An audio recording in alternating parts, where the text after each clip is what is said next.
The opinions voiced in this podcast are for general information only and are not intended to provide specific advice or recommendations for any individual. To determine which strategies or investments may be suitable for you, consult the appropriate qualified professional prior to making a decision.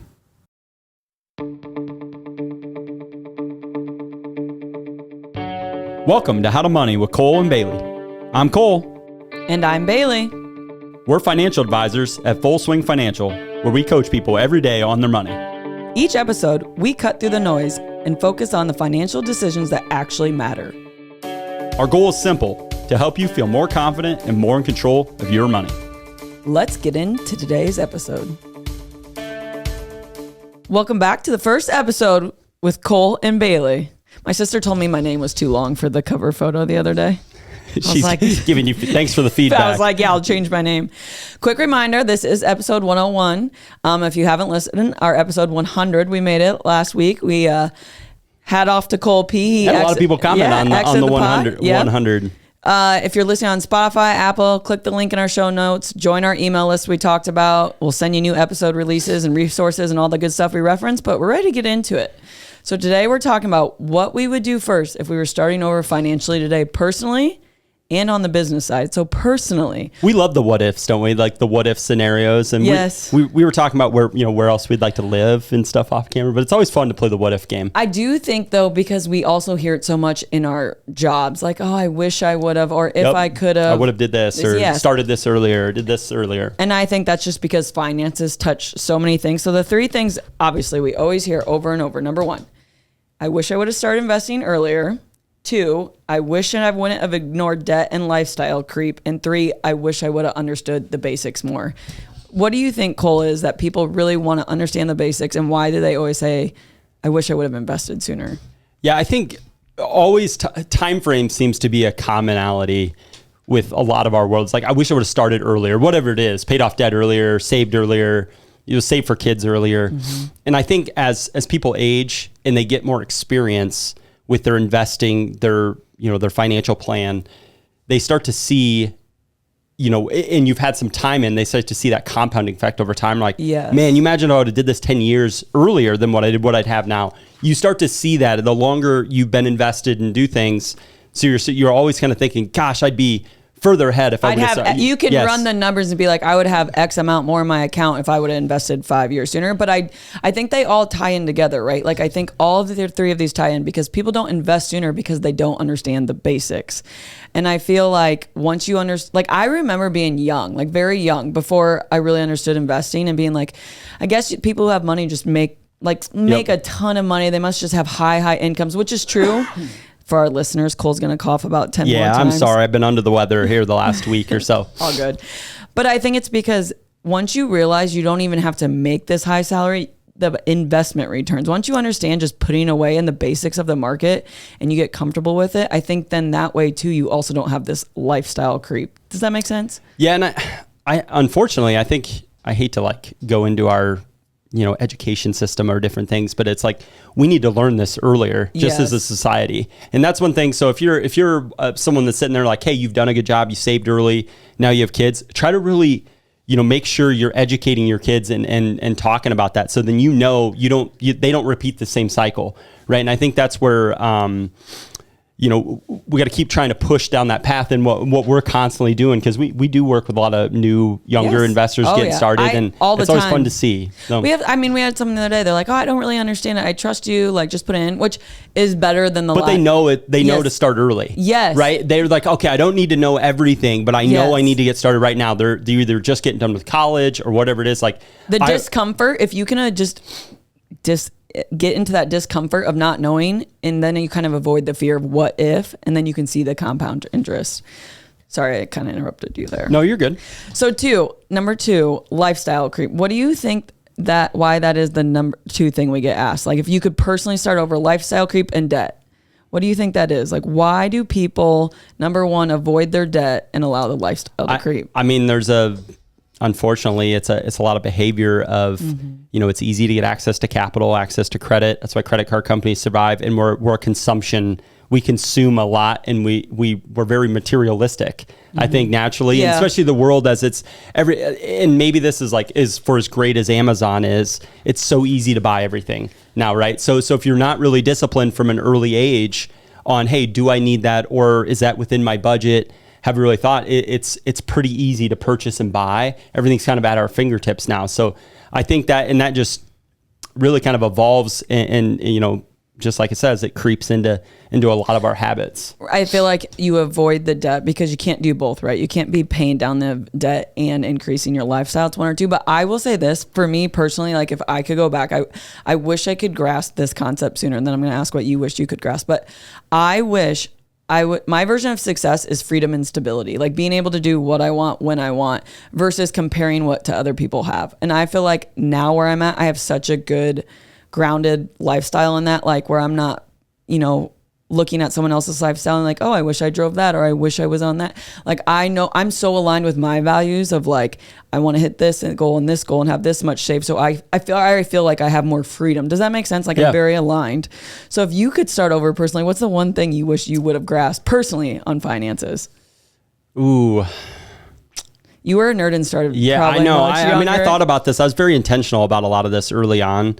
I mean, I just like anything though. I do think,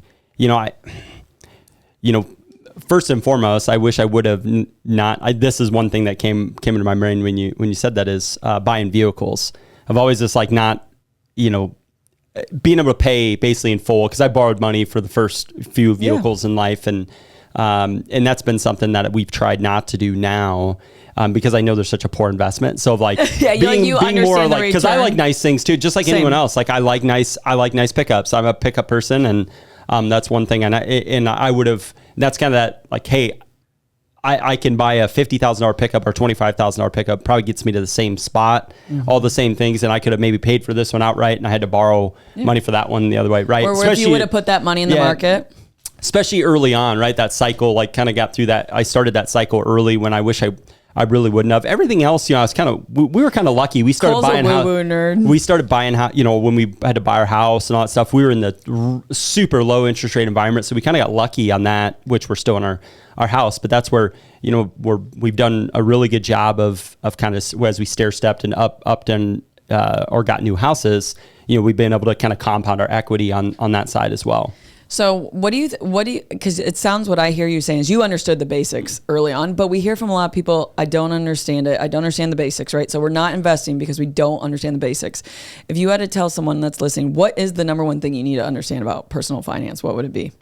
Yeah, I mean, first of all, it's just like same thing in business. It's cash flow, right? Yeah. You got to understand your cash flow, and that really comes back to budgeting. And I think that's probably some of the issue that we have is, kids that go to college now, it's the same thing. It's easy to get, college loans and those stuff. They don't really have to think about their cash flow yet sometimes. Some do, some don't. I'm not saying this is everyone, but that's where, they haven't had to, and then they get in the real world and all of a sudden, they don't know how to manage that. They don't know. And it's like everything's just going to things they're consuming or the extras they want, and they're not really ever paying themselves. And that's like, you've got it. It's the same in the business world. You have to understand your cash flow to be successful. Because if you understand your cash flow, then you understand how much money you have. Number one, how much you're making. Because I can tell you, there are so many people like, what do you bring home a year? And they're like, I'm not sure around this. Yep. Like, no, I want to know. I net X amount, because then you actually know what you're bringing home, what you owe. I bet if we asked 100 people, 50 would not know exactly what have a great idea of what they make. Again, I'm a broken record. We manage a lot of 401ks. That's the first question I always ask. How much are you making? And it's a pause every time. And this is why I love this podcast, because we want to empower people. It's okay not to be perfect, but we don't want that to defer you from just starting, from knowing what you're making, from knowing the basics, from investing early, from having these hard conversations, which brings me to the next thing about personal finance, which I feel like everyone would say this. If I could, I would go back and have conversations about it sooner. So if you're talking to maybe someone that's younger, 20s, or someone that's newly in a relationship, what type of conversations do you need to have around finances to set up for success? Because I know personally, if I could go back, me and Luke would have way more deeper conversations. Not that we wouldn't be together, but we would have a plan way earlier. If you're planning together with someone, right? Is that what you're kind of? Yes. Yeah. So there just needs to be awareness, right? It doesn't need to be perfect, right? right? And I think that's where, Chelsea, I kind of will say my relationship, she doesn't know everything exactly to like every single detail, but she has a good outline of what we have going on. So she's aware. We have some common traits of, hey, here's our objectives where we're trying to go. And I think that's really, you just need to have, that conversation, and that might be setting some boundaries, right? It's okay to have boundaries if you do have kind of separate, you maybe do some stuff together, some stuff separate, but also you're like, hey, what are again, it's just like us when we're working with a client, what are the objectives? What are we trying to accomplish? Maybe it's pay down debt, maybe it's, buy a new house or buy a car or plan for a wedding, whatever it might be, but you got to start with the objectives and then maybe go through and what's your risk tolerance? What makes you feel safe? Like how much cash do you plan on? Yeah, that type of thing. To me, if I even think about being young, I just feel like this is my life in a nutshell. I just had to figure everything out. Like no one talked about anything in our family. No knock on that, but finances, we just like I knew one parent was good with money, one wasn't, and we never talked about it. Right? No one's like, hey, you should do this, you should do that. So I really had to figure out what I wish if I could go back. I would just ask people. I would find people that I feel like are good with money and be like, hey, what is, or again, I hate to say this, go to a professional early, even if you have nothing, because they can guide you on how to get the basics down. Does that make sense? Like I wish everything. We work with a lot of kids of clients, don't we? Because their parents understand that of like, hey, if I can get them in front of, you guys early on, like they're just going to have those habits of just, it's part of every day. Their every month expenses is part of paying themselves. Well, I feel like you eliminate I wish I would have. Yeah. If I could start over today, when you have conversations and you have people you can rely on, because again, like I remember when I first started investing and like making money, because it's all different, right? Like I went to college, played sports. I wasn't worried about money. I was only worried about sports. And then I got out, started making money. I'm like, oh, I'm just a natural saver, like whatever. But I didn't know what to do with it. Does that make sense? Like, and I think we're fortunate with podcasts and books and stuff like that. But I would encourage anyone to just have a conversation with someone, even if it's a financial advisor, a family member that you think does well with money, or if you're in a relationship, sit down and be like, okay, let's align on these conversations. So in 10 years, we don't have to say, I wish we would have done this sooner. Like that's the number one tip I would take from this. No, I as you were saying that, I was thinking that was like, that's a great piece of advice, is to find someone that, well, make sure one, they're good with money. I guess you don't know until, but find someone that if you don't, say your parents maybe aren't great with money, or you don't have someone that there's a lot of successful people out there that have done a really good job that are willing to share advice or share their best practices. I'm like, hey, or they're on a podcast. Yeah. Here's the things that we think, we think are important. All right. Okay. Tell our listeners personally, okay, if you could go back and change one thing, not the truck thing, like in a conversation, what would it be? Ooh, if I could change one thing, I mean, it's always like save more earlier. Yes. Like that's mine. It's easy. Like I definitely, you always talk about your Roth IRAs. I wish I would have did Roth IRAs as my income was in a different spot. Yes. When I could do individual Roth IRAs and at that point, now we do everything through our 401k and I'm doing all the buckets I'm supposed to be doing. But I wish before, I was married, had kids and all this, I would have, and I was saving some, but not, I was just like everyone else. Like, but looking back, I'm like, I should have been maxing all those buckets because I had nothing else to pay for. Just a bar tab. Yeah, just like it's ridiculous. Or things that you wanted, or whatever it might be. It's like stuff that I threw away in a year. So again, it's like just like everyone else. I wish I would have did some of the Roth IRA type buckets much earlier in life. If I could go back, this is very personal. I didn't pay for school for the first 3 years, not a dime, never bought a book and everything. And then I took a different path and I decided, which I'm not mad about my path. I wish I would have understand the reward of the other end. Does that make sense? So like, is the student... I'm going to change mine. I got a better idea. Okay. Sorry to interrupt you. If my student debt, or even Luke, like I think about that too. Like I know this and I'm sharing it. So we would both do the same. Like, is our student debt going to be worth what's on the other end of this? Is this what we need to obtain what we want to be successful in life? Is this degree really what and yes, I would have still got a business degree. Wouldn't the same route? I don't know. But if I would have thought that through, but I was just winging life all the time. Like, I'll figure it out. I wonder if we, could poll, like, think of people that are like within 10 years of our age that have student debt. Yeah. If they'd be like, hey, was that worth it? Yes. Like if you're going to a 4-year school, but you have to go to the prestige school. Or how many people would take that back and go to maybe a smaller school. I mean, I love this. I listened to another podcast and they always says, how many times has anyone ever asked you, would you graduate from college as a client? What'd you say? Has any client ever said, "Hey, No. Cole"? Like, Yeah, no. They don't care. They don't They'll care. say, where'd you go to school? That's about it. I'm a peacock. Yeah. But you know what I'm saying? Like most people, I never ask my doctor. I don't go, "Hey, doctor, where'd you get your degree? I want to make sure I align with your school medically." You know what I mean? Yep. So I would have those conversations earlier about debt. I don't know why. I definitely would. The only thing I would change, so this was pre-professional life or adult life. So this is college. Same thing. I had $4,000 of student debt when I got into school. That was it. I only borrowed money the first year, and then I was on athletic scholarship. But basically I got paid. I got my overpayment check twice a year, and I paid all my rent in full. And then pretty much everything else, I had a group Spending. of football boys. We all gambled. That was what it was. It's like our money went to rent. I paid my rent in full. Yep. So I was good. So as long as I could pay my utilities and stuff, and like in reality, I look back, I don't know what I spent, but that's like we were kind of bored in the summer, and we like literally probably my extra spending was either going to bars. Now you can like put in. You're like, if I would have took that thousands of dollars and put it, it's such a waste, right? Yeah. Looking back, I mean, obviously we had a lot of good fun memories, but it's things of like such a looking back, I'm like, I'd be disgusted at how much money I wasted gambling or, going to casinos or different social events. Yeah, absolutely. Same. And this is why I love this conversation, because everyone has a story like this. Yeah. Peter probably has one. We ask him, like, everyone says, I wish I could go back and do this. But the whole point of this podcast is don't let it stop you from doing everything going forward. Yep. Like, let's know the basics You today. can make a change. You make a change Let's anytime. start investing today. Meet with someone today. And yes, if you're above your lifestyle, it's okay to look around and be like, hey, I'm actually not going to live like my neighbor to my left and my right for a few years, because now I understand. So like, if you take anything personally from this first part of the podcast on personal finance, we all could go back and do things differently. I bet the richest people would say the same thing. Yep. I would do something differently. Peter, what would you do differently?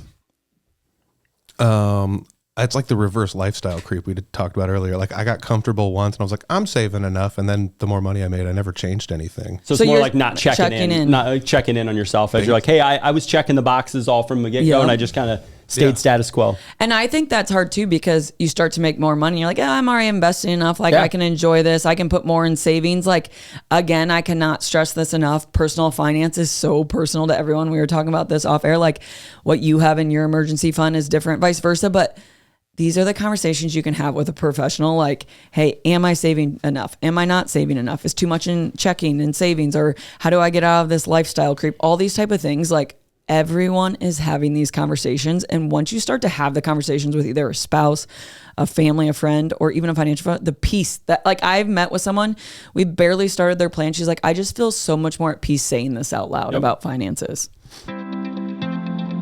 This podcast is produced by Spin Market and Digital.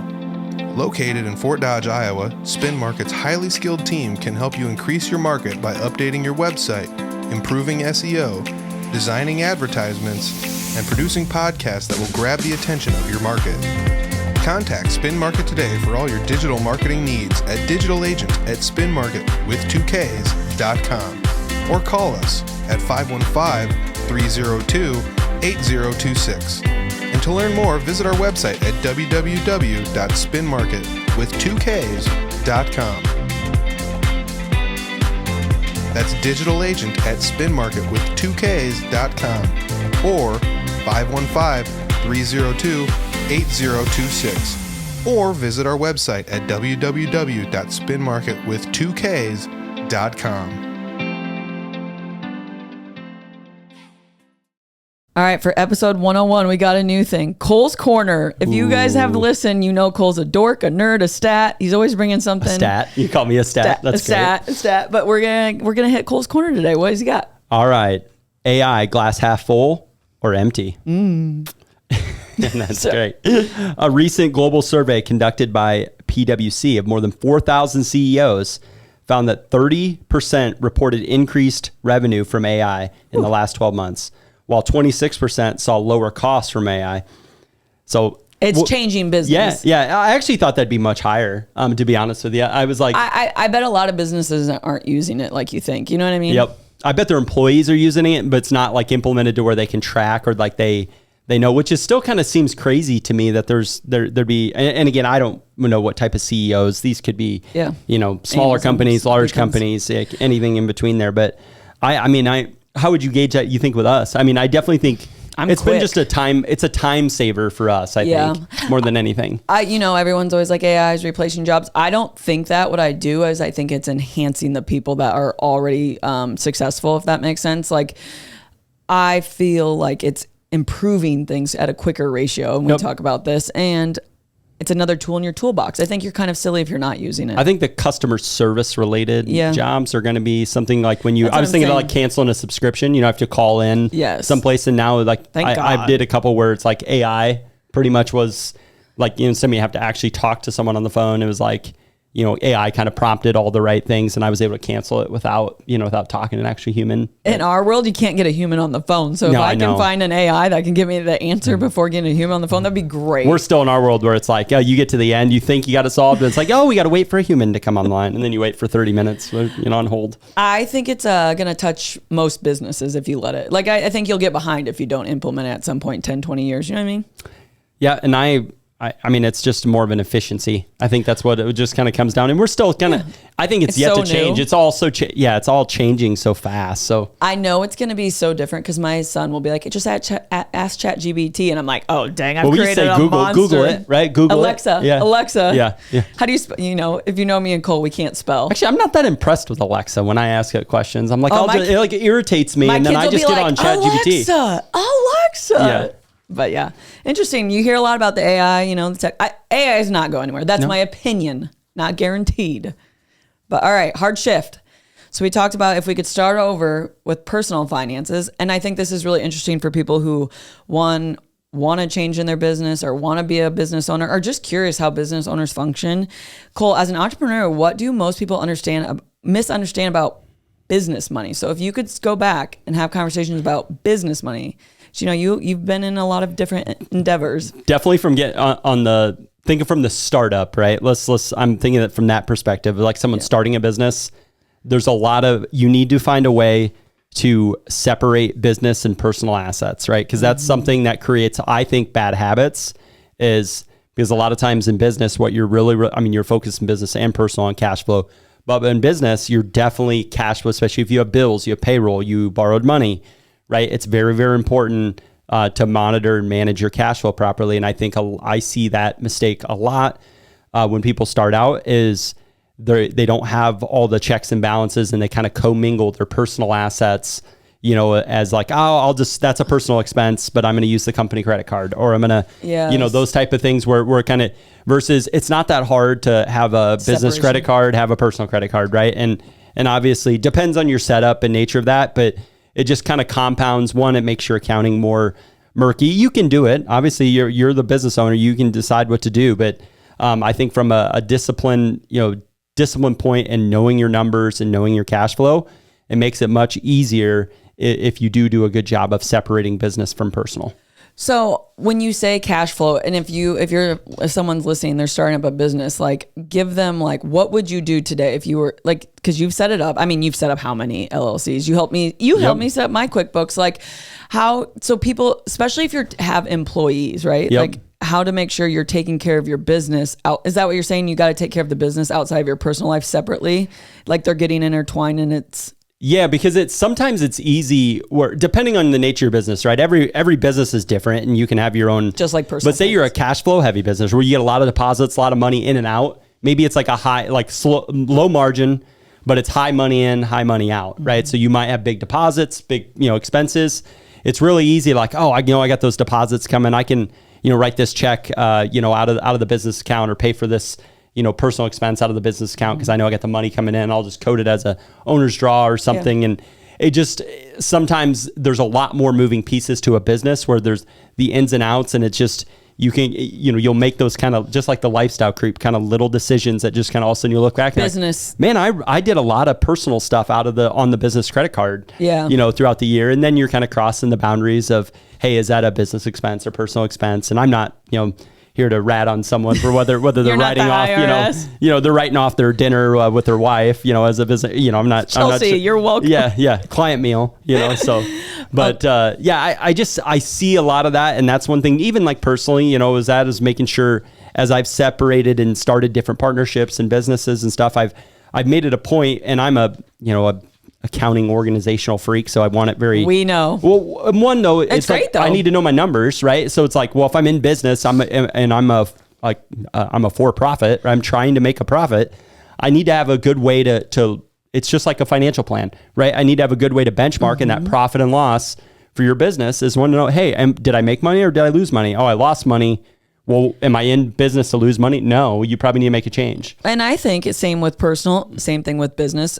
Cash flow being number one, it allows you to stick to your goals, your mission, and your values. I think when things get kind of in the gray area, your business, all of a sudden you can't be like, oh, I can't stick to this mission because I'm still, you know what I mean? Does that make sense what I'm saying? Same with the personal finance. I think if most people could go back and say, if I could start my business finances over, I would stay aligned with my values and my mission. Consistency matters in both, in your personal finances and in business. And you'll see that, especially if you're, someone that I think there are just people that kind of know, like, hey, I can pivot and make money doing this, right? There's some people that just have that, that will, ambition, but people definitely, if you're an entrepreneur, you'll find they'll kind of start to reach for different areas. Like, oh, I'm kind of bored just doing the consistent thing, is like, and that's what I actually think that's kind of one of it's what probably drove someone to be an entrepreneur, is like, hey, they're willing to just take that risk on something else. But sometimes that brings me into the next point, risk reward. How do you decide that? I was thinking about this in business, and and we even think about our transition to full swing, risk reward. So I think if people could go back, understanding, would you take that risk earlier? Would you maybe push that risk back? Would you keep working for the 8 to 5 while you build your own thing? Like, how do you, going back, if you could do it over, like, how do you evaluate risk and when to make that decision? Yeah. Again, cash flow? Yeah. I mean, definitely. One, it's like, you got to have a concept first, right? So concept's always the first thing. I'm like, okay.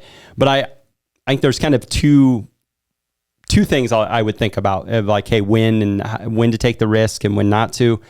First and foremost is, what's your personal situation like, right? Obviously, if you're a 25-year-old single person, you don't have kids, you don't have a wife that's relying on you, much easier to take that risk, because like, you're the one that's sleeping on a couch if you fail, right? It's not your kids and your wife and all that stuff. Absolutely. Right. So there's always that caveat. You can weather a few tough months on the couch. Yeah. Okay. And the other side, or the other, I guess, topic I want to think about is also, don't overanalyze either. So like, that's me. Yeah, well, a lot of people that will, like, I have so many people that are like, God, I want to start a business. I'm meeting next year. God, I want to start a business. They have a great idea, but they won't just take that leap sometimes.